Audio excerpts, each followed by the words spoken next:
There's not many of us left now. How long you been running? Most of us have been on the run together for years. What made you come all the way out here? It's safer. There's lots of sun. There's not a lot of shade.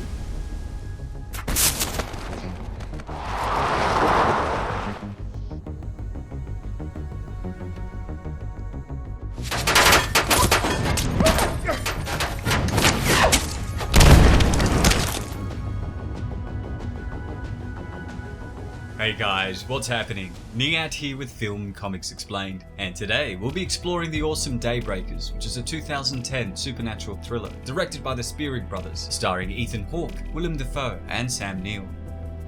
The film began as an idea that both Michael and Peter Spierig were toying with after making several successful short films, and their first feature film, called Undead, which is a low-budget Australian horror comedy released in 2003.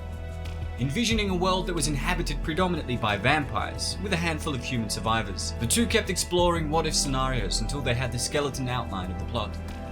Writing their protagonist with Ethan Hawke in mind, once they'd finished the script, the pair sent over a copy to Hawke's agent, who was impressed with the concept and passed it on to Ethan, who, much to the surprise of the Spierig brothers, also loved the idea and agreed to play the lead.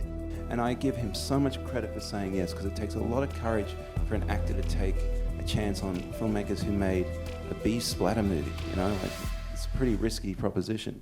Support from Ethan then lured in the likes of Sam Neill, Isabel Lucas, and Willem Dafoe, opening up floodgates of support and interest behind the film from producers that greenlit the project's production. Set in 2019, Daybreakers depicts a world that had fallen victim to an outbreak of the vampiric day virus 10 years earlier, which saw the emergence of a new vampire race. Although there is no elaboration in the film as to what initially caused the virus, both brothers did state that the plague was caused by Patient Zero, the young girl seen at the beginning of the film, inadvertently consuming the infected blood of a bat, which subsequently turned her into the first vampire. The realization that immortality was one painful bite away led a lot of people to willingly allow vampires to turn them. With a rapid increase in vampire numbers in the world's population, their rights were formally recognized in legislation, which was approved very quickly in world senates, and only further encouraged people to embrace vampirism.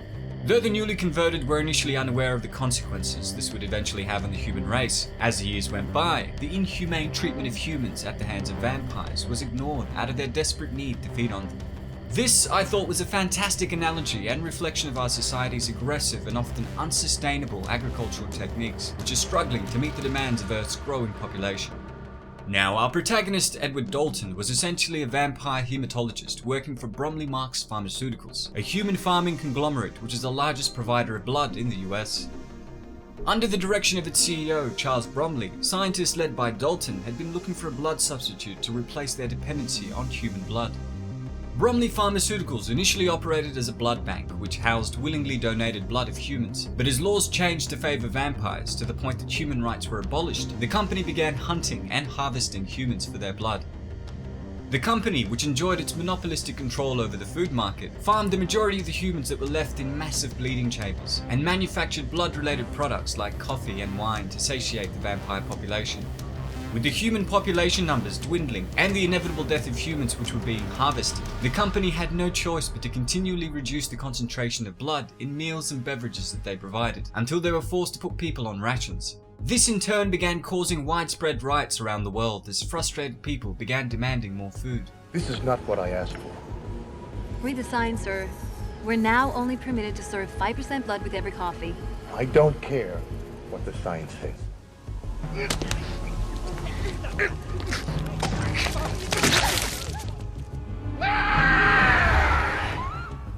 Although there were a handful of unfortunate souls that were infected by the blood virus during the initial stages of the outbreak due to factors out of their control, most people who turned did so out of their own free will, welcoming immortality with open hands, especially people like Charles Bromley, who were terminally ill at the time.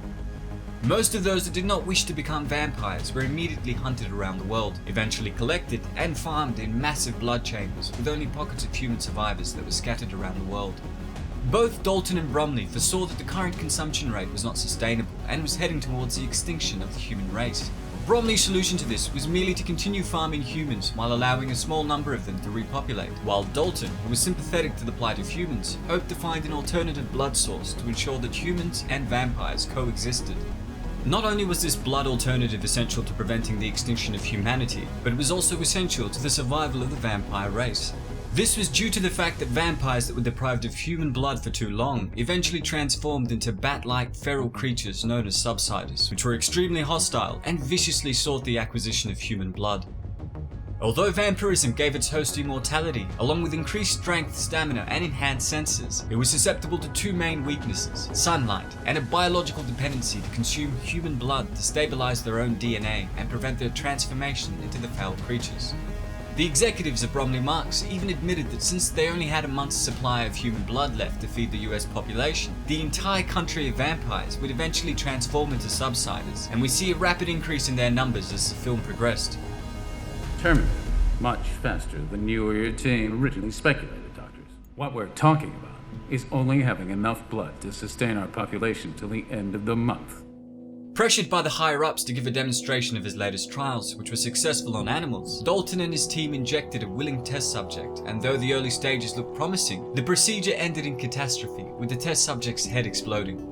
Frustrated with the day's work, and not paying attention to the road ahead of him, Dalton got into a car crash with a group of humans led by a woman named Audrey. Helping them elude capture, he gained their trust and found out that they were members of the human resistance.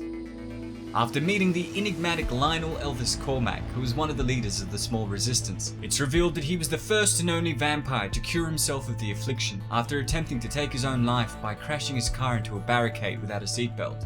Flying through the sunproof windshield, Elvis was exposed to sunlight for a precise length of time, which, combined with his landing in the river, turned him into a human once again.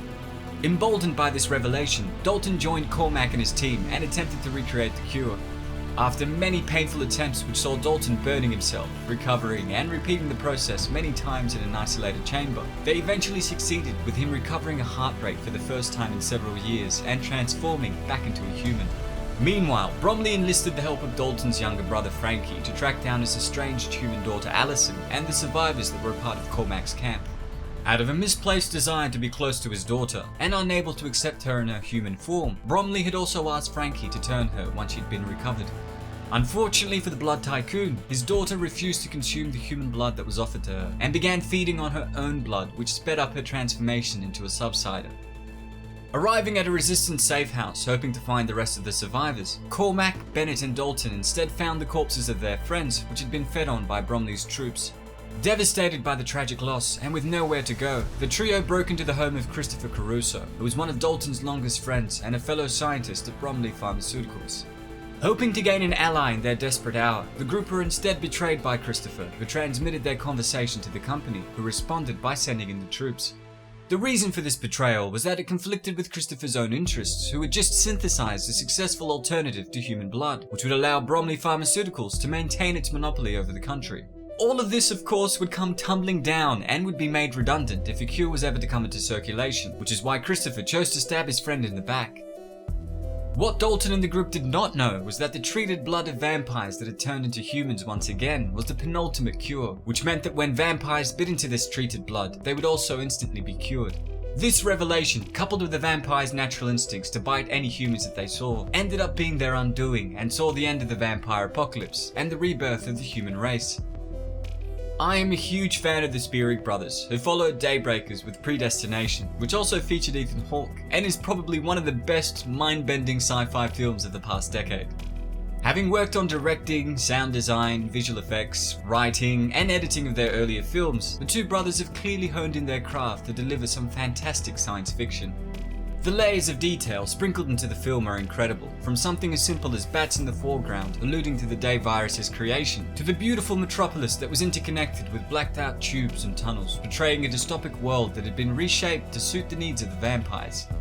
The day screen protective glass in each of the vehicles, equipped with customized internal screens, were also ingenious additions that helped immerse you into the world, along with beautiful shots like this. Well, that's all for today, folks. Thanks to all of you guys who requested we take a look at Daybreakers. If there's any other stuff you'd like to request, please don't hesitate to ask. As always, it's been a pleasure. Niyat here with Film and Comics Explained. Thanks for stopping by.